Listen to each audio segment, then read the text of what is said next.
après le canal par lequel circule de l'eau, soyez un peu attentifs, vous allez apercevoir vers le haut là, sur cette petite pente, les femmes en train de récolter le feuille légumes frais qu'elles iront vendre tout de suite, non loin de là, au marché d'Insam. Là, nous sommes à Yaoundé, au Cameroun. C'est une image très illustrative de ce qui se passe réellement dans l'activité de la production agricole en Afrique, notamment en Afrique de l'Ouest et en Afrique centrale.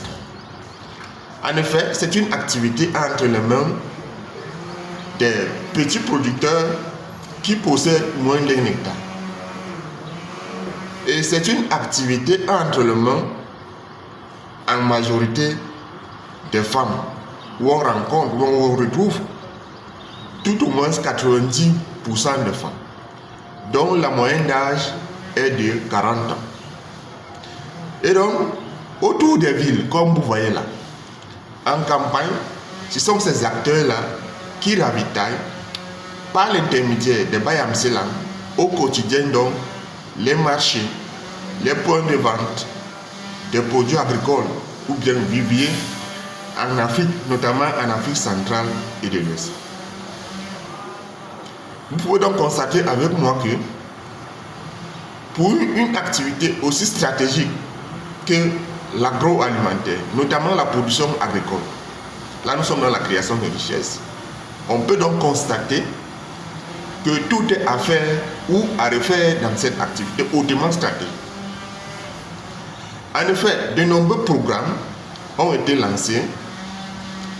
Le modèle des GIC, les microcrédits et autres ont été lancés pour encadrer ces acteurs.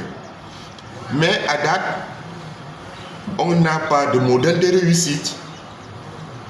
On n'a pas de modèle de réussite. En vérité, parce que c'est un écosystème qu'il faut bâtir. C'est un écosystème entier qu'il faut bâtir pour une activité hautement stratégique. C'est ce que Tadjana Fourundussi est en train de faire grâce à la biotechnologie. Semences à haut rendement. Semences à haut rendement, les bonnes pratiques, les données actionnables, les laboratoires de biotechnologie pour la production de semences à haut rendement. Là, il s'agit de l'autonomisation de nos partenaires, parce que c'est dans l'autonomie où on a la flexibilité.